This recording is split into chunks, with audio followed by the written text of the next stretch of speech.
Hello friends, welcome back to my YouTube channel coding for you. So friends, last video में हमने एसक्यूएलाइट database के बारे में बात की थी।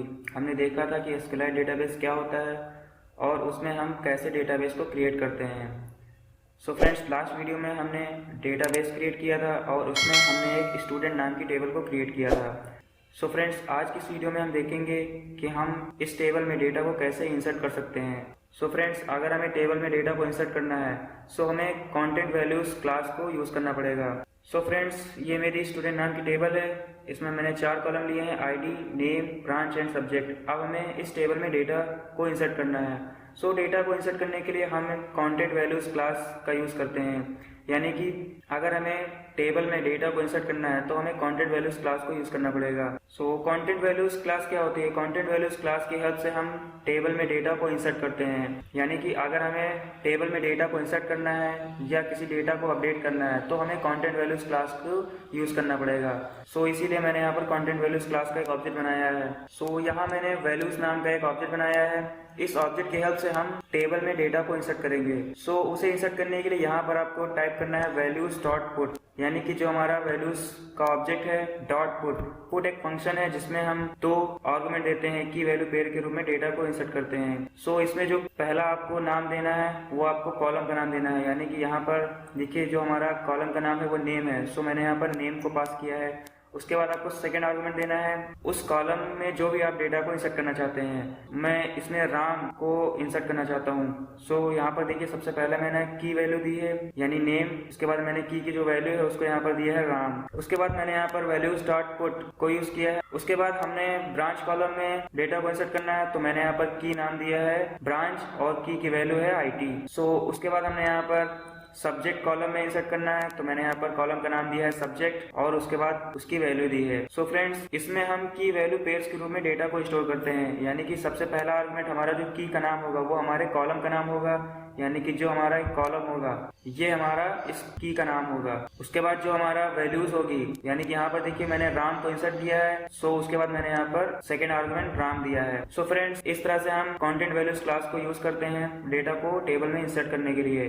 उसके बाद हमें यहाँ पर इंसर्ट फंक्शन यूज करना पड़ेगा। यानी कि अगर हमें टेबल में डेटा को इंसर्ट करना है सो हमने यहाँ पर एक प्री डिफाइंड फंक्शन यूज किया है db.insert। db हमारा क्या है? db हमारा जो एसक्यूएलाइट डेटाबेस का रेफरेंस वेरिएबल है। सो मैंने यहाँ पर इंसर्ट फंक्शन को यूज किया है। उसके बाद यहाँ पर आपको 3 आर्गुमेंट पास करने पड़ेंगे। यानी कि सबसे पहला आर्गुमेंट आपको अपनी टेबल का नाम देना है, यानी जिस भी टेबल में आप डेटा को इंसर्ट करना चाहते हैं।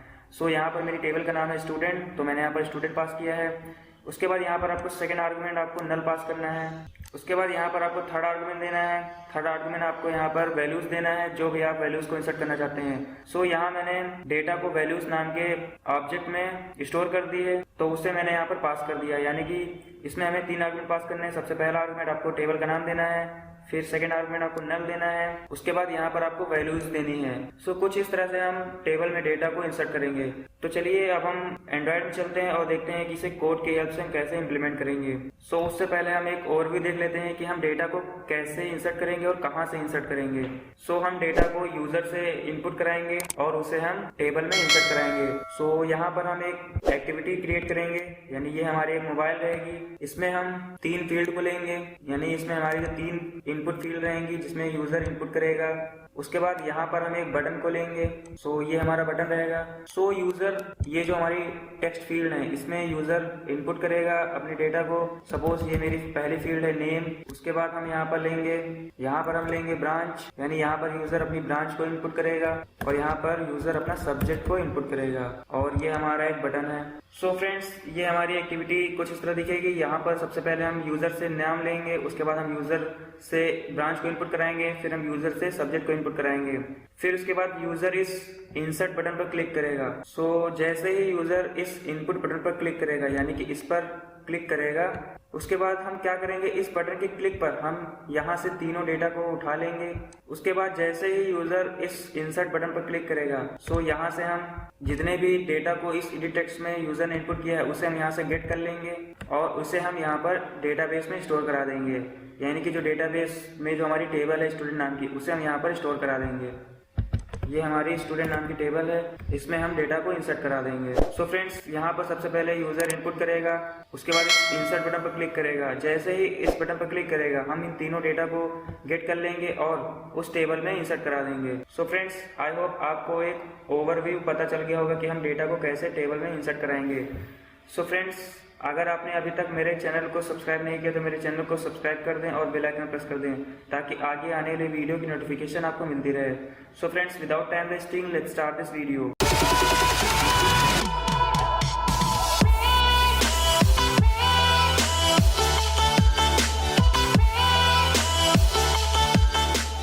सो फ्रेंड्स, ये हमारी मेन एक्टिविटी है जो लास्ट वीडियो में हमने क्रिएट किया था और इसमें हमने डेटाबेस को क्रिएट किया था। यहाँ पर मैंने माई हेल्पर क्लास का एक ऑब्जेक्ट बनाया है। सो फ्रेंड्स, जैसे ही हमारी एक्टिविटी रन होगी सबसे पहले हमारी जो माई हेल्पर क्लास है उसका ऑब्जेक्ट क्रिएट होगा। जैसे ही ऑब्जेक्ट क्रिएट होगा सो ये माई हेल्पर क्लास में जाएगा। यहाँ पर हमें एक डेटाबेस क्रिएट करके देगा यूजर्स नाम का। फिर उसके बाद यहाँ पर हमें एक टेबल क्रिएट करके देगा स्टूडेंट नाम की टेबल। सो इस तरह से हमारी एक्टिविटी रन होगी। सो टेबल क्रिएट करने के बाद अब हम देखेंगे कि इस टेबल में हम डेटा को कैसे इंसर्ट करेंगे। सो फ्रेंड्स, चलिए अब हम users.java फाइल में चलते हैं और यहाँ पर जैसा कि हमने ओवरव्यू देखा था कि हम जो डेटा है वो यूजर से इनपुट कराएंगे। सो हम चलिए उसकी डिजाइनिंग कर लेते हैं। तो यहाँ पर हम सबसे पहले तीन एडिट टेक्स्ट लेंगे, नेम, ब्रांच और सब्जेक्ट के लिए। तो यहाँ पर हम टेक्स्ट में चलते हैं और यहाँ पर हम प्लेन टेक्स्ट को यहाँ से इंपोर्ट कर लेते हैं। उसके बाद हम यहाँ पर कोड में चलते हैं। सो यहाँ पर जो हमारा टेक्स्ट व्यू है इसका हम आईडी चेंज कर देते हैं। तो यहाँ पर मैं इसे कर देता हूँ नेम और मैं टेक्स्ट को चेंज करके मैं इसे कर देता हूँ हिंट।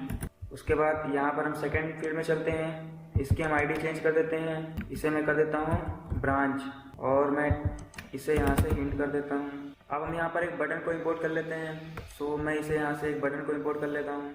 सो अब मैं इन टेक्स्ट फील्ड को कंस्ट्रेंट कर देता हूँ क्योंकि मैंने यहाँ पर कंस्ट्रेंट लेआउट को यूज़ किया है, तो इसे मैं कंस्ट्रेंट कर देता हूँ। सो अब मैं इन तीनों टेक्स्ट बॉक्स की थोड़ी सी विड्थ को इंक्रीज कर देता हूँ। तो मैं इन तीनों को यहाँ से सेलेक्ट कर लेता हूँ और यहाँ मैं इनकी विड्थ को कर देता हूँ 300 dp। सो अब मैं इस बटन का टेक्स्ट को चेंज कर देता हूँ। तो उसके लिए हम यहाँ पर कोड में चलते हैं। सो यहाँ पर देखिए हमारे बटन की आईडी है बटन। उसके बाद यहाँ पर हम इस टेक्स्ट को चेंज करके हम यहाँ से कर देते हैं इंसर्ट और इसका हम एक बैकग्राउंड कलर दे देते हैं। सो अब हम क्या करेंगे, अब हम यहाँ पर यूज़र से इन तीनों टेक्स्ट बॉक्स की वैल्यू लेंगे और अपने टेबल में इंसर्ट कराएंगे। सो हम यहाँ जावा फाइल में आ गए हैं।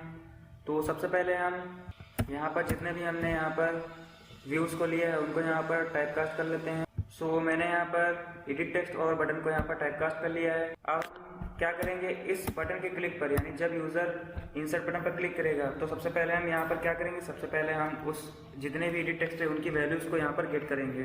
तो सबसे पहले हम यहाँ पर एक बटन के क्लिक पर एक ऑन क्लिक मेथड क्रिएट करेंगे, dot set on click listener new view dot on click listener. So यहाँ पर हम बटन के क्लिक मेथड के अंदर आ गए हैं। अब हम यहाँ पर एडिट टेक्स्ट की वैल्यूज़ को गेट करेंगे। तो उसके लिए हम यहाँ पर जितने भी एडिट टेक्स्ट की वैल्यूज़ हैं उनको हम एक वेरिएबल में स्टोर करेंगे। तो यहाँ पर मैं एक स्ट्रिंग टाइप के एक वेरिएबल बना लेता हूँ। सबसे पहले मैं बना लेता हूँ नेम के लिए यूज़र नेम, उसके बाद यूज़र ब्रांच, यूज़र कोर्स। अब हम इन वैल्यूज़ में एडिट टेक्स्ट की वैल्यूज़ को स्टोर करेंगे। तो यहाँ पर आपको टाइप करना है user name equals to name dot get text dot to string. So मैंने यहाँ पर जो वैल्यूज़ हैं उनको एज ए स्ट्रिंग हमने यूज़र नेम नाम के वेरिएबल में स्टोर कर लिया है। सो इसी तरह से हम तीनों एडिट टेक्स्ट की वैल्यूज़ को तीनों वेरिएबल में स्टोर कर देते हैं। तो यहाँ पर user branch equals to branch dot get text dot to string, उसके बाद user course dot get text dot to string. So मैंने यहाँ पर बटन के क्लिक पर एडिट टेक्स्ट की वैल्यूज़ को इन तीनों वेरिएबल में यहाँ पर स्टोर कर दिया है। अब हम यहाँ पर वैलिडेशन लगाएंगे। अब हम यहाँ पर वैलिडेशन का यूज़ करेंगे कि यूज़र अगर कोई भी फील्ड ब्लैंक छोड़ देता है तो उसके लिए हम यहाँ पर वैलिडेशन यूज़ करेंगे। So if user name dot equals to blank, उसके बाद और user branch dot equals to blank, user course dot equals to blank. So यहाँ पर मैंने चेक किया है कि user name dot equals to blank यानी कि जो यूज़र नेम की फील्ड है वो ब्लैंक है या फिर ब्रांच की जो फील्ड है वो ब्लैंक या फिर कोर्स की जो फील्ड है वो ब्लैंक है या नहीं। अगर यूज़र इन फील्ड्स को ब्लैंक करता है, यानी कि इन तीनों में से कोई भी फील्ड अगर ब्लैंक होगी सो हम यहाँ पर एक टोस्ट मैसेज को शो करेंगे। सो यहाँ पर हम रेफरेंस वेरिएबल देते हैं करंट एक्टिविटी का यूजर्स डॉट दिस। उसके बाद यहाँ पर हम मैसेज देंगे। सो यहाँ पर मैं देता हूँ प्लीज़ फिल ऑल फील्ड्स। सो मैंने यहाँ पर इफ कंडीशन लगा ली है। अब यहाँ पर हम एल्स लगाते हैं, यानी कि अगर यूज़र ने तीनों फील्ड को प्रॉपरली फिल किया है तो उसके बाद हम डेटा को इंसर्ट कराएंगे अपनी टेबल में। सो अब हम यहाँ पर डेटा को इंसर्ट कराएंगे।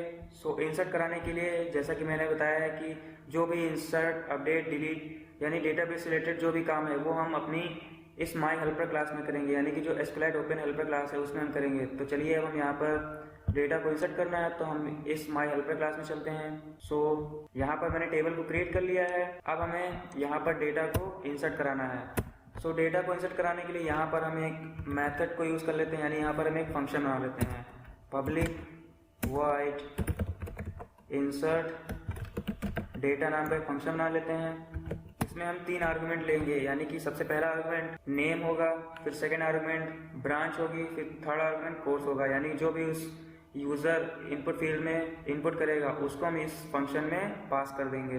तो सबसे पहला आर्गुमेंट यहाँ पर हम नेम लेंगे, यानी जो भी यूज़र नेम इनपुट करेगा तो मैं इसे यहाँ पर नेम देता हूँ। उसके बाद यहाँ पर सेकेंड आर्गुमेंट होगा हमारा ब्रांच। उसके बाद यहाँ पर थर्ड आर्गुमेंट होगा हमारा कोर्स। सो अब हमें टेबल में डेटा को इंसर्ट करना है, जो भी यूज़र इनपुट करेगा तो उसके लिए हम यहाँ पर कंटेंट वैल्यूज़ क्लास का यूज़ करेंगे। तो यहाँ पर हम सबसे पहले कंटेंट वैल्यूज़ क्लास का एक ऑब्जेक्ट बना लेते हैं। Content values equals to new content values. आप इस वैल्यूज़ नाम की जगह पर आप कोई भी रेफरेंस वेरिएबल का नाम दे सकते हैं। सो मैंने यहाँ पर वैल्यूज़ दिया है। उसके बाद अब हमें वैल्यूज़ को पुट करना है, तो यहाँ पर आपको टाइप करना है वैल्यूज़ डॉट पुट। अब यहाँ पर आपको की वैल्यू पेयर्स के रूप में डेटा को इंसर्ट करना है। तो सबसे पहला आर्गुमेंट हमारा कॉलम का नाम रहेगा। सो देखिए यहाँ पर हमारे कॉलम का नाम है नेम, तो इसे मैं यहाँ से कॉपी कर लेता हूँ और मैं इसे यहाँ पेस्ट कर देता हूँ। उसके बाद यहाँ पर आपको कॉमा लगाना है। अब सेकेंड आर्गुमेंट इस कॉलम में आपको क्या स्टोर करना है। सो मुझे इस कॉलम में जो भी यूज़र इनपुट करेगा उसे स्टोर करना है, तो मैं इसे यहाँ से कॉपी कर लेता हूँ और इसे मैं यहाँ पेस्ट कर देता हूँ। उसके बाद वैल्यू डॉट पुट। अब मैं यहाँ पर सेकेंड कॉलम में स्टोर करना है, तो सेकेंड कॉलम का नाम है ब्रांच। अब मुझे इसमें वैल्यू को स्टोर करना है, फिर वैल्यूज़ डॉट पुट। अब मुझे यहाँ पर थर्ड कॉलम का नाम देना है। अब मुझे यहाँ पर वैल्यूज़ को पुट करना है, तो मैं पहले इसे यहाँ पर कोर्स की जगह चेंज करके मैं इसे यहाँ पर सब्जेक्ट कर देता हूँ और इसे मैं यहाँ से कॉपी कर लेता हूँ और यहाँ मैं इसे पेस्ट कर देता हूँ। सो मैंने यहाँ पर कंटेंट वैल्यूज़ में डेटा को स्टोर कर दिया है। सो इसमें सबसे पहला आर्गुमेंट हमारा रहेगा कॉलम का नाम, जो भी कॉलम में आप स्टोर करना चाहते हैं। उसके बाद सेकेंड आर्गुमेंट जिस डेटा को आप कॉलम में स्टोर करना चाहते हैं। सो उसके बाद हमें यहाँ पर डेटा को इंसर्ट करना है। सो डेटाबेस में स्टोर करने से पहले हम यहाँ पर डेटाबेस का एक ऑब्जेक्ट बना लेते हैं। तो यहाँ पर आपको टाइप करना है एसक्यूएलाइट डेटाबेस। मैं यहाँ पर डीबी नाम का एक ऑब्जेक्ट बना लेता हूँ, डीबी इक्वल्स टू। सो यहाँ पर मुझे डेटा को इंसर्ट करना है, तो उसके लिए मुझे यहाँ पर गेट राइटेबल डेटाबेस को यूज़ करना पड़ेगा। सो मैं यहाँ पर टाइप करता हूँ गेट राइटेबल डेटाबेस और सेमीकोलन। सो मैंने यहाँ पर एसक्यूएलाइट डेटाबेस का ऑब्जेक्ट बना लिया है। अब मुझे इसमें स्टोर करना है, यानी कि टेबल में स्टोर करना है। सो अब मुझे यहाँ पर टाइप करना पड़ेगा db हमारा रेफरेंस वेरिएबल है एसक्यूएलाइट डेटाबेस का। अब मुझे यहाँ पर इंसर्ट फंक्शन को यूज़ करना है। सो यहाँ देखिए 3 आर्गुमेंट एक्सपेक्ट कर रहा है। सबसे पहला आर्गुमेंट आपका टेबल्स का नाम, तो मेरी टेबल का नाम है स्टूडेंट। उसके बाद यहाँ पर आपको कॉमा करके यहाँ पर आपको सेकेंड आर्गुमेंट नल पास करना है। उसके बाद यहाँ पर आपको थर्ड आर्गुमेंट जिस डेटा को आपको स्टोर करना है। सो मेरा डेटा वैल्यूज़ नाम के वेरिएबल में है, तो मैंने यहाँ पर इसे पास कर दिया है। सो फ्रेंड्स, जब ये हमारी इंसर्ट फंक्शन रन करेगी, यानी कि जब भी ये क्वेरी रन करेगी, तो ये 0 या -1 वैल्यूज़ को रिटर्न करता है। यानी कि अगर टेबल में डेटा सक्सेसफुली इंसर्ट हो गया है तो ये 0 रिटर्न करेगा, अदरवाइज ये -1 रिटर्न करेगा। तो इसको हम एक वेरिएबल में ले लेते हैं। तो मैं इसे एक लॉन्ग वेरिएबल में ले लेता हूँ, आप किसी भी वेरिएबल में ले सकते हैं। सो अब जो भी रिजल्ट आएगा वो हमारे r नाम के वेरिएबल में स्टोर हो जाएगा। अब हम यहाँ पर चेक कर लेते हैं कि हमारा डेटा इंसर्ट हुआ है या नहीं। तो मैं यहाँ पर चेक करता हूँ r इक्वल्स टू -1, यानी कि अगर हमारा डेटा टेबल में इंसर्ट नहीं हुआ है तो मैं इसे यहाँ पर रिटर्न कर दूंगा फॉल्स। एल्स यानी कि अगर हमारा डेटा टेबल में इंसर्ट हो गया है यानी सक्सेसफुली इंसर्ट हो गया, तो मैं ऐसे यहाँ पर ट्रू रिटर्न करूंगा, ट्रू। सो देखिए यहाँ पर हमारा जो फंक्शन है वो ट्रू या फॉल्स रिटर्न कर रहा है यानी बुलियन रिटर्न कर रहा है, तो इसका रिटर्न टाइप यानी फंक्शन का रिटर्न टाइप भी बुलियन होना चाहिए, तो इसे मैं यहाँ पर बुलियन कर देता हूँ। सो फ्रेंड्स, हमने यहाँ पर इंसर्ट फंक्शन सक्सेसफुली क्रिएट कर लिया है। अब हम चलते हैं अपनी जावा फाइल में और इसे यहाँ पर एक्सेस करते हैं। सो यहाँ पर हम एल्स में आते हैं। सो यहाँ पर हम उस फंक्शन को कॉल करेंगे। सो यहाँ पर हमें उस फंक्शन को कॉल करना है, यानी कि अगर यूज़र ने जो सारी फील्ड्स हैं वो प्रॉपरली फिल्ड की हैं तो उसके बाद हम डेटा को इंसर्ट करेंगे। तो जो इंसर्ट फंक्शन है वो हमारा माई हेल्पर क्लास में है, तो सबसे पहले हम हेल्पर क्लास का रेफरेंस वेरिएबल को कॉल कर लेते हैं। सो देखिए यहाँ पर हमें टॉप पर चलते हैं, यहाँ पर देखिए हमने माई हेल्पर क्लास का एक ऑब्जेक्ट बना लिया है हेल्पर नाम का। सो इसकी हेल्प से हम उस फंक्शन को कॉल करेंगे, यानी जो इंसर्ट डेटा फंक्शन है उसको कॉल करेंगे। तो यहाँ पर आपको टाइप करना है हेल्पर डॉट इंसर्ट डेटा। सो यहाँ देखिए ये 3 आर्गुमेंट एक्सेप्ट करेगा। सबसे पहला आर्गुमेंट आपका यूज़र नेम जो होगा। सो देखिए जो हमारा यूज़र नेम है वो मैंने यहाँ पर यूज़र नेम नाम के वेरिएबल में स्टोर कर लिया है, तो इसे मैं यहाँ से पास कर देता हूँ यूज़र नेम। सेकेंड आर्गुमेंट हमारा रहेगा यूज़र ब्रांच। थर्ड आर्गुमेंट हमारा रहेगा यूज़र कोर्स। सो मैंने तीनों आर्गुमेंट पास कर दिए हैं। सो ये इंसर्ट डेटा जो फंक्शन है ये बुलियन रिटर्न करेगा, यानी कि ट्रू या फॉल्स। अगर डेटा इंसर्ट हो गया है सक्सेसफुली तो ये ट्रू रिटर्न करेगा, अदरवाइज ये फॉल्स रिटर्न करेगा। तो इसे हम एक बुलियन वेरिएबल में ले लेते हैं क्योंकि ये बुलियन रिटर्न कर रहा है। तो यहाँ पर मैं कोई भी वेरिएबल का नाम दे देता हूँ। सो मैंने यहाँ पर नाम दिया है आई।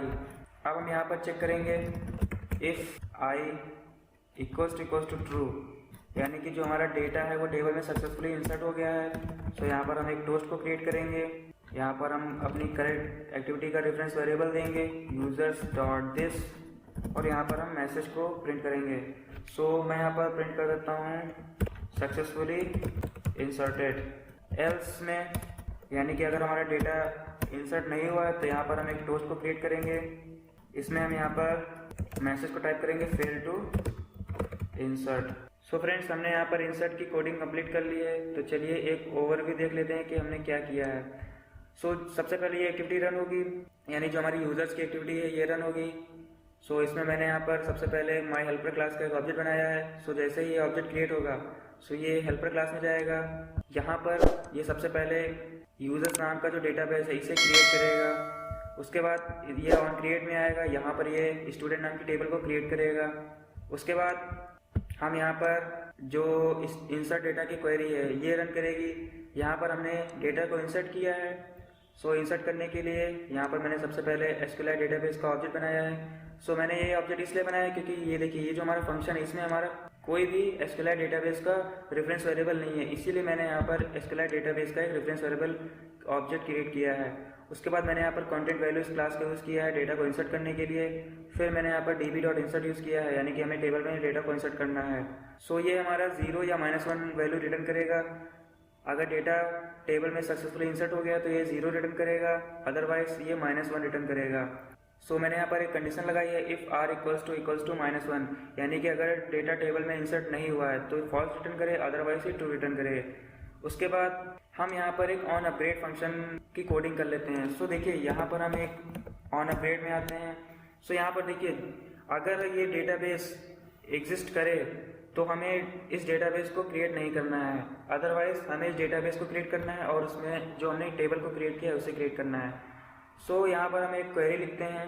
सो क्वेरी लिखने के लिए यहाँ पर हम सबसे पहले देखिए यहाँ पर एसक्यूएल डेटाबेस का जो रेफरेंस वेरिएबल है db, इसे मैं यहाँ पर लिख लेता हूँ। तो db.execute SQL, यहाँ पर आपको टाइप करना है ड्रॉप टेबल इफ एग्जिस्ट। अब यहाँ पर आपको टेबल का नाम देना है।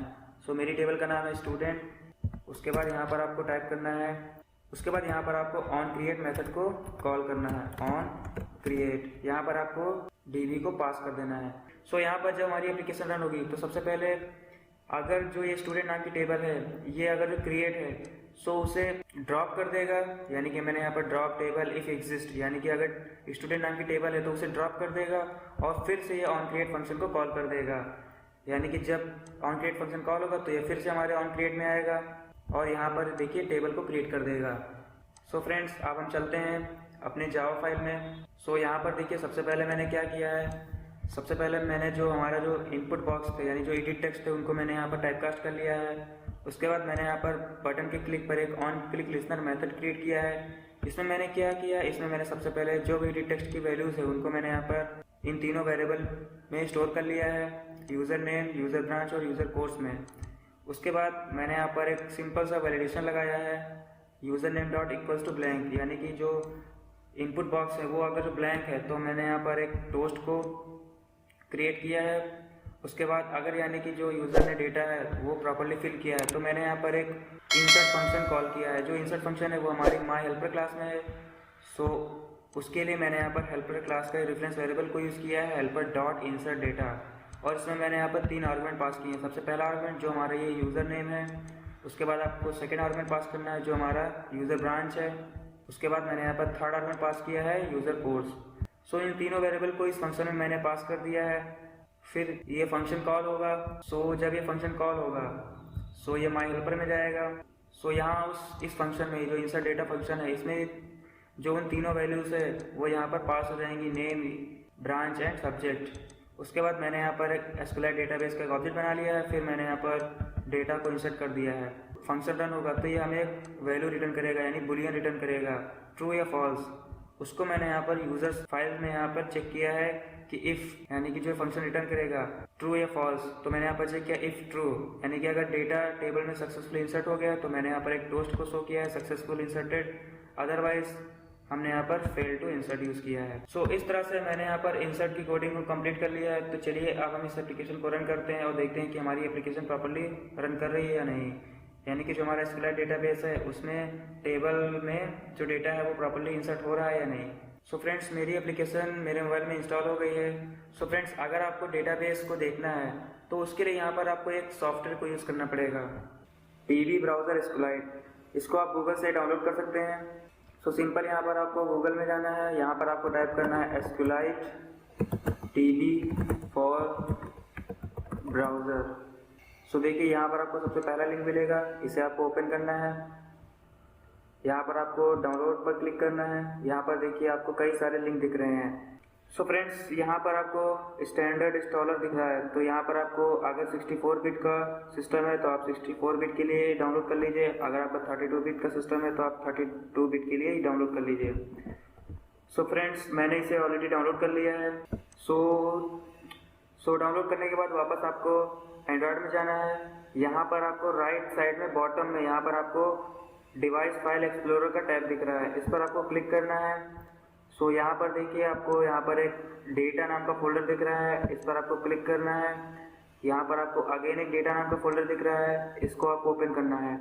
सो यहाँ पर आपको अपने पैकेज का नाम ढूंढना है, यानी जो आपका प्रोजेक्ट है उसका एक पैकेज नेम होता है। सो उसको यहाँ पर फाइंड करना है। सो आपको अगर पैकेज नेम नहीं पता है तो आपको मैनिफेस्ट फाइल में जाना है। यहाँ पर देखिए आपको अपने पैकेज का नाम दिख रहा होगा, मेरे पैकेज का नाम है com.example.youtube। सो इसे हमें फाइंड करना है। सो देखिए यहाँ पर आपको दिख रहा है com.example.youtube, ये मेरे पैकेज का नाम है, इस पर आपको क्लिक करना है। सो देखिए यहाँ पर आपको कोई भी डेटाबेस अभी दिख नहीं रहा है। सो अब हम अपनी एप्लीकेशन को ओपन करते हैं। सो फ्रेंड्स मेरी एप्लीकेशन इंस्टॉल हो गई है, तो मैं यहाँ पर कुछ डिटेल्स को फिल कर देता हूँ। सो मैं नाम को इनपुट कर देता हूँ और मैं ब्रांच कर देता हूँ IT और सब्जेक्ट को कर देता हूँ मैथ्स।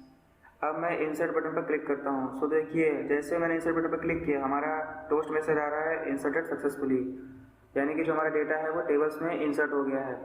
सो यहाँ पर आपको राइट साइड में यहाँ पर एक्सप्लोरर में देखिए यहाँ पर आपको अभी डेटाबेस नहीं दिख रहा है। सो उसको देखने के लिए यहाँ पर आपको अपने प्रोजेक्ट पर राइट क्लिक करना है और यहाँ पर आपको सिंक्रोनाइज पर क्लिक करना है। सो देखिए यहाँ पर आपको एक फोल्डर दिख रहा है डेटाबेस, इस पर आपको क्लिक करना है। यहाँ पर देखिए आपने जो डेटाबेस क्रिएट किया था यूजर्स नाम का वो आपको दिख रहा है। सो इसे हम यहाँ पर नहीं दे सकते, इसको हमने जो अभी सॉफ्टवेयर डाउनलोड किया है उसमें देखेंगे। सबसे पहले हम इसे यहाँ पर राइट क्लिक करके सेव एज कर लेते हैं। सो इसे मैं डाउनलोड्स फोल्डर में सेव कर लेता हूँ। अब इसे यहाँ पर आपको ओके कर देना है। सो ये हमारा डेटाबेस सेव हो गया है। तो चलिए अब हम उस सॉफ्टवेयर को ओपन करते हैं, यानी कि एसक्यूएलाइट DB ब्राउज़र को ओपन करते हैं। सो यहाँ पर आपको फाइल पर क्लिक करना है, ओपन डेटाबेस और डाउनलोड्स फोल्डर को सिलेक्ट करना है। सो देखिए यहाँ पर आपको अभी कुछ नहीं दिख रहा है, तो यहाँ पर आपको नीचे आना है, ऑल फाइल्स पर क्लिक करना है। सो देखिए यहाँ पर आपको यूज़र्स जो डेटाबेस था वो आपको दिख रहा है। सो इसे यहाँ पर आपको ओपन कर लेना है। सो देखिए यहाँ पर आपको स्टूडेंट नाम की जो टेबल हमने क्रिएट की थी वो आपको दिख रही है, इसे आपको ओपन करना है। सो देखिए यहाँ पर हमने जो कॉलम क्रिएट किए थे नेम, ब्रांच और सब्जेक्ट, सो ये यहाँ पर आपको दिख रहे हैं। तो अब अगर आपको यहाँ पर डेटा को देखना है तो यहाँ पर आपको राइट क्लिक करना है, ब्राउज टेबल पर क्लिक करना है। सो देखिए जैसे मैंने ब्राउज पर क्लिक किया तो देखिए यहाँ पर हमने जो डेटा अभी इंसर्ट किया था राम, आईटी और मैथ्स, वो आपको यहाँ पर दिख रहा है। सो फ्रेंड्स मेरा राम, आईटी और मैथ्स नाम का जो डेटा था वो मैंने यहाँ पर इंसर्ट कर दिया है। सो अब यहाँ पर क्या होना चाहिए कि एक बार इंसर्ट होने के बाद जो हमारे एडिट टेक्स्ट हैं ये ब्लैंक हो जाने चाहिए। तो चलिए अब हम एंड्रॉइड में चलते हैं, देखते हैं कि इसे हम कैसे करेंगे। सो यहाँ हम आते हैं, ये जो हमारा इफ एल्स का जो कंडीशन है इसके बाद हम यहाँ पर जितने भी हमारे एडिट टेक्स्ट है इन सबको हम यहाँ पर ब्लैंक कर देंगे। सो जो हमारा नेम नाम का एडिट टेक्स्ट है name dot set text equals to blank. So अब क्या होगा, एक बार डेटा इंसर्ट होने के बाद जितने भी हमारे एडिट टेक्स्ट होंगे वो सभी ब्लैंक हो जाएंगे। सो हम दोबारा इस एप्लीकेशन को रन करते हैं। सो फ्रेंड्स अगर आपने अभी तक मेरे चैनल को सब्सक्राइब नहीं किया तो मेरे चैनल को सब्सक्राइब कर दें और बेल आइकन प्रेस कर दें ताकि आगे आने वाली वीडियो की नोटिफिकेशन आपको मिलती रहे। सो अब हम यहाँ पर डेटा को इंसर्ट करते हैं। सपोज मैं यहाँ पर मोहन, ब्रांच CS और सब्जेक्ट में कर देता हूँ फिजिक्स। अब मैं इसे यहाँ पर इंसर्ट पर क्लिक करता हूँ। सो हमारा डेटा सक्सेसफुली इंसर्ट हो गया है। सो अगेन हम डिवाइस फाइल एक्सप्लोरर को ओपन करते हैं। यहाँ पर हम अपने प्रोजेक्ट को दोबारा सिंक्रोनाइज करेंगे। तो यहाँ पर आपको प्रोजेक्ट पर राइट क्लिक करना है, सिंक्रोनाइज पर क्लिक करना है। सो सिंक्रोनाइज करने के बाद अब आपको यहाँ पर डेटाबेस में जाना है और इस डेटाबेस को दोबारा से आपको सेव एज करना है। सो मैं इसे दोबारा डाउनलोड्स में सेव एज कर देता हूँ। Do you want to replace it? Yes, मैं इसे रिप्लेस कर देता हूँ। सो देखिए हमारा डेटाबेस सेव हो गया है। सो अब हम SQLite DB ब्राउज़र को ओपन करते हैं। यहाँ पर आपको फाइल पर क्लिक करना है, ओपन डेटाबेस। जो हमने डेटाबेस को सेव किया था उसे यहाँ पर ओपन करना है, ऑल फाइल्स, और इसे हम यहाँ से ओपन कर लेते हैं। सो अब हम यहाँ पर राइट क्लिक करते हैं, ब्राउज टेबल। सो देखिए हमने जो डेटा इंसर्ट किया था वो हमारा डेटा आ रहा है। सो मैंने यहाँ पर एक डबल एंट्रीज कर दी है तो इसीलिए यहाँ पर आपको सेम नाम की 2 एंट्रीज दिख रही हैं। सो इस तरह से आप अपने डेटा को इंसर्ट कर सकते हैं और SQLite DB ब्राउज़र की हेल्प से देख सकते हैं कि हमारा डेटा सक्सेसफुली इंसर्ट हुआ है या नहीं। सो फ्रेंड्स आज की इस वीडियो में हमने देखा कि हम डेटाबेस में जो टेबल होती है उसमें डेटा को कैसे इंसर्ट कर सकते हैं। सो फ्रेंड्स नेक्स्ट वीडियो में हम देखेंगे कि जो टेबल में जो हमारा डेटा होता है उसको हम कैसे रीड करेंगे और अपनी एप्लीकेशन में कैसे शो करेंगे। सो फ्रेंड्स आज की इस वीडियो में इतना ही। और फ्रेंड्स अगर आपने अभी तक मेरे चैनल को सब्सक्राइब नहीं किया तो मेरे चैनल को सब्सक्राइब कर दें और बेल आइकन प्रेस कर दें ताकि आगे आने वाली वीडियो की नोटिफिकेशन आपको मिलती रहे। सो फ्रेंड्स मिलते हैं नेक्स्ट वीडियो में and I will see you in next time.